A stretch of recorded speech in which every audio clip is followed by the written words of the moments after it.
Hi, have you ever wondered what makes computers work and how you could program them to do something? In this video series I'm going to teach you how to program with the BBC microbit, and in this first video we'll go through a quick getting started to get you up and running for the first lesson.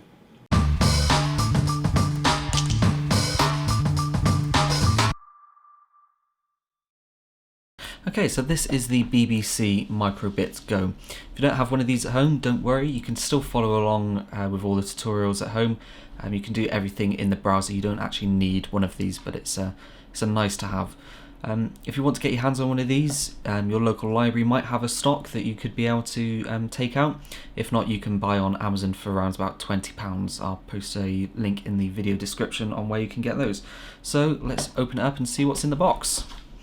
So first thing you'll see when you open up the box is the safety guide. Make sure you have a good read of that. Also in there is a short getting started guide. Put that to one side, and you'll see in here we've got a little anti-static bag. So if we look in here, we will find the microbit. So let's put that down just for a second, and hidden underneath this part find a couple of little extras. So in here we've got a little battery bank, we've got a little USB cable, and a couple of AAA batteries. So let's take those out of there and let's get this set up. So with the, let's zoom in here a bit. So with the battery bank, the top just slides off like so, and then we take our batteries and put these into here, and this top should just slide back on and go with a nice click. And then if we take our microbit, we'll see on the top, on the back, we've got this large white port. Let's zoom in a little bit. And you should see on here the shape of this, it's got a little notch at the top. So that notch corresponds with the shape of this plug on here. So you see there's a notch on the top of this as well. So these have to match up. So let's put that into there. We see our microbit will light up, and that's us all set up, and we know our microbit is working. So let's take a closer look at how the microbit works and what we get with a microbit. So if I just unplug this for a second. So on the microbit, you'll see we've got a grid of LED lights. So all these little LEDs across here, we can light up and display things like text, numbers, do images, animations, etc. We've also got two buttons on the front, so a button A and a button B, so we can press these to do different inputs on the microbit. Also, other options for input, we've got a row of pins down the bottom. So what we can do is we can connect up some crocodile clips to these and make short little circuits, and then when we complete a circuit, it will trigger in our code and we can make it do something on the screen. We'll show you how to do that in a later video and make a cool little game with that. So if we flip it over and look at the top, you'll see we've got, if that's not zooming out quite well, there we go, there's focusing. So we've got a little USB port here, so that's what we use our USB cable for here, so that will plug into the top there. Notice the shape, it only goes one way as well. That's how we can connect up to our computer, download our code onto the microbit and see it working. Also, like we've already shown, this is our power cable, power plug, and we've got a reset button on the back. So if for any reason we put some code on there and we start doing something and then we want to just reset it, we can hit this button. It's essentially a turn it off and on again, so to speak, but we don't have to yank the cable out and put it back in. So if we take a closer look at the actual microbit and what's on there, you'll see there's a couple of little labels on here with lines to the various parts of the microbit. So if we look here, so battery, that goes off to our battery port there. We've got our reset button as well, USB plug there, and this BLE antenna, so that's a Bluetooth antenna. So that's pointing at these items across the top. That's our Bluetooth antenna there. Also on here we've got our processor. That's this part here. That's the brain of the microbit that does all the processing and all the calculating of the logic and what it should do.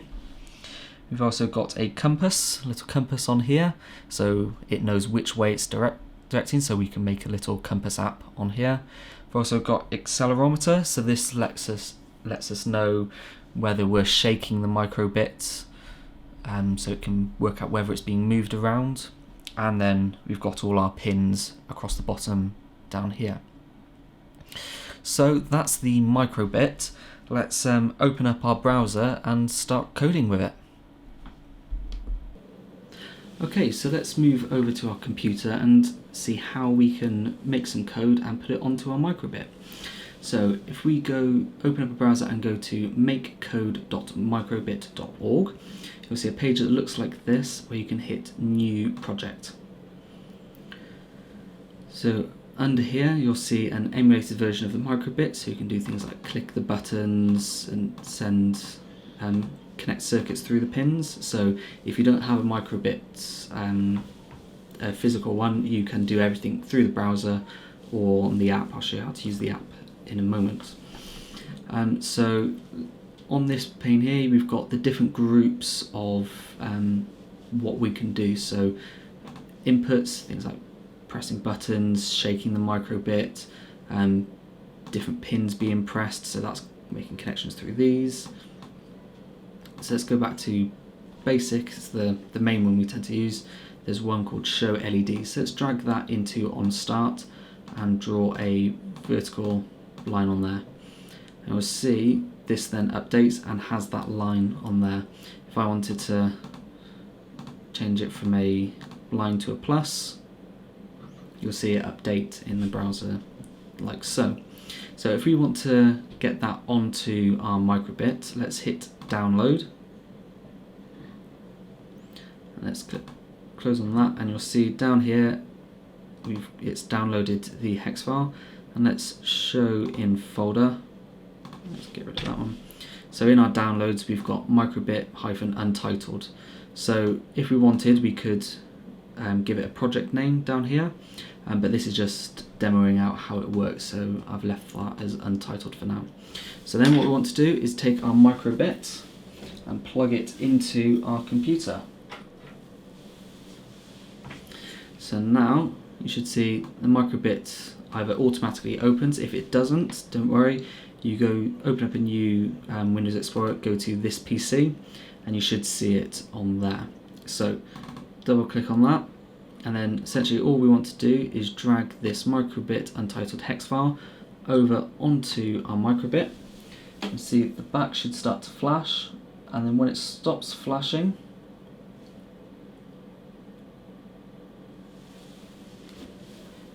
you'll see our code is now on the microbit. So that's how you can do some code and download it from the browser onto your microbit. Now another thing I want to show you is how you could use the app. So if you're a Windows 10 user, there's an application that you can install that allows you to do everything you do in the browser, but you don't need to have an internet connection to do this. So if you open up the Microsoft Store and you search for microbit, you'll see this here called Make Code for Microbit. So click on that, and then this button here that says launch will say install, but I've already got it installed, so let's hit launch. And you'll see this looks very familiar. It's essentially the same as you get in the web browser, just on your machine. So you don't need an internet connection for this, it can just work locally on your machine. So let's hit new project.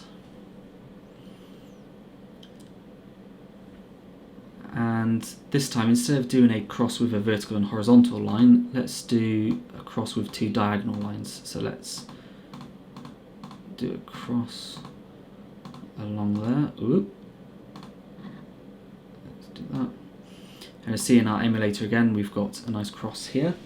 So now, instead of having to hit download, it's saving a file and then us having to copy that file over to our microbit, what we can do is just hit this download button, and we'll see our microbit, if it's plugged in, will just automatically update, so we don't need to manage the different files and copy things over. We can just make a change, hit download, and just check it works really quickly.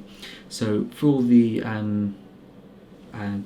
tutorials, I'm going to use the app because it's quicker, but if you're, say, on a Mac, Linux, or an older version of Windows that doesn't have that you can't get this app, don't worry, you can still do everything in the browser like I showed you. Okay, so that's the end of the first video. Be sure to check out the next one where we're going to learn how to use the input buttons to change the display on our microbits. See you next time.